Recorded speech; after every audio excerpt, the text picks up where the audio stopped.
जब रिश्तों में कोई हलचल नहीं होती तो दिल एकदम खाली सा महसूस होता है। हम सोचते हैं क्या हमने कुछ गलत किया, लेकिन कभी ये नहीं सोचते कि हमारी बातचीत ही सबसे बड़ा कारण हो सकती है। नमस्ते दोस्तों, मैं समरीवाली आप सभी का तहे दिल से स्वागत करती हूँ।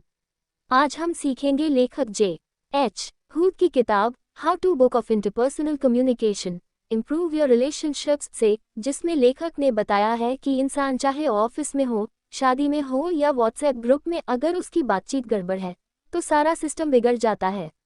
इस किताब में रिश्तों को और बातचीत को बेहतर बनाने के बेहतरीन टिप्स दिए गए हैं। आइए जानते हैं। लेखक की पहली सोच, लिसनिंग एक्टिवली यानी ध्यान से सुनना ही पहला प्यार है। क्या आपने कभी किसी से सच में सुना है? जैसे आपकी मम्मी रात को बैठकर अपने दिन का हाल बताती है और आप बस कर रहे होते हैं, तो आपको क्या लगता है? क्या वो रिश्ते का प्यार दिखा रहे हैं?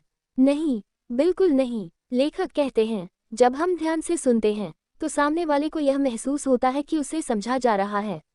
ये सिर्फ एक संवाद नहीं, बल्कि एक प्यार और विश्वास का आदान प्रदान है। सुनना मतलब सिर्फ कान खोलकर बैठना नहीं, बल्कि दिल खोलकर समझना है। बागबान में जब अमिताभ बच्चन बिना बोले हेमा मालिनी को सुनते हैं तो वो खामोशी ही बहुत कुछ कह देती है। और यही है रिश्तों की असली ताकत, सच्चे और गहरे संवाद की, बिना किसी बाधा के। लेखक की दूसरी सोच, tone matters more than words, यानी शब्दों से ज्यादा जरूरी है आप किस लहजे में बोल रहे हैं।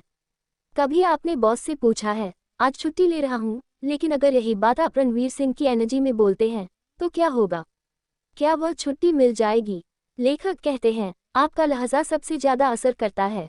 शब्द वही हो सकते हैं, लेकिन टोन को अगर सही रखा तो आपके रिश्ते ज्यादा मजबूत हो सकते हैं। कभी गुस्से में कुछ कहा और बाद में पछताए, ऐसा बहुत बार होता है। टोन को समझना जरूरी है।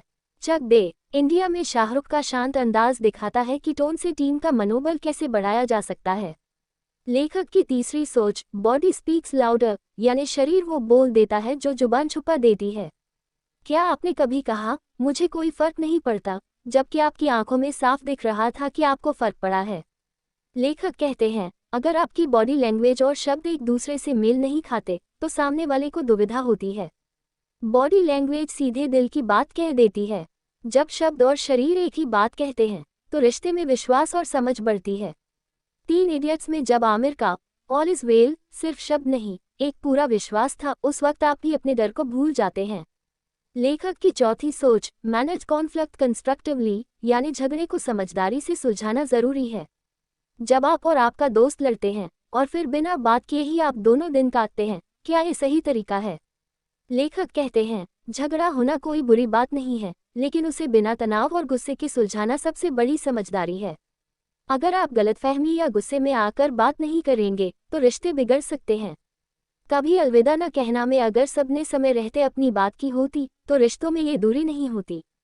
यदि आपको ये समरी अच्छी लग रही है तो प्लीज़ लाइक और सब्सक्राइब ज़रूर करिए।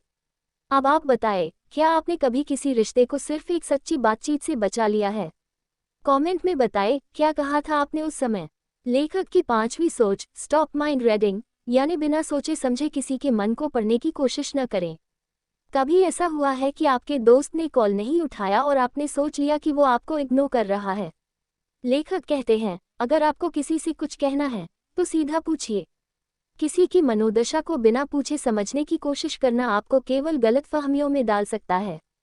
सीधे सवाल से बात साफ होती है और रिश्तों में पारदर्शिता आती है। 3 इडियट्स में जब माधवन सीधे अपने पापा से पूछता है कि मैं फोटोग्राफर बन सकता हूँ, तो वही सवाल रिश्ते में नयापन लाता है। लेखक की छठी सोच, प्रैक्टिस एम्पैथी, यानी दूसरों की स्थिति को समझने की कोशिश करो।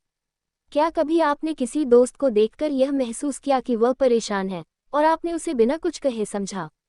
लेखक कहते हैं एम्पैथी मतलब सामने वाले की स्थिति को समझकर उसके साथ खड़ा होना।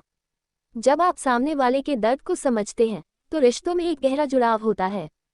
तारे ज़मीन पर में आमिर खान का किरदार ईशान के संघर्ष को समझता है और उसी वजह से वह उससे दिल से जुड़ता है। लेखक की 7वीं सोच, कॉन्फिडेंस विद ह्यूमिलिटी, यानी आत्मविश्वास के साथ विनम्रता रखनी चाहिए। कभी मीटिंग में आपने अपनी बात बड़ी आत्मविश्वास से रखी और फिर महसूस किया कि बहुत घमंड हो गया?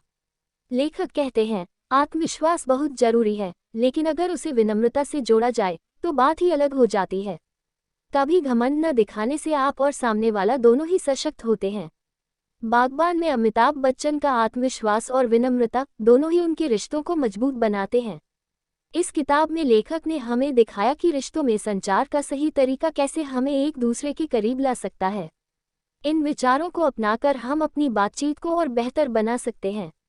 यही कुछ ऐसा है जो हर रिश्ते में अहमियत रखता है।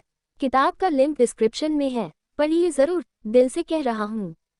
फिर मिलेंगे एक नई किताब के साथ, एक नई सोच के साथ। तब तक ध्यान रखिए, दिल से जियो, दिल से बांटो।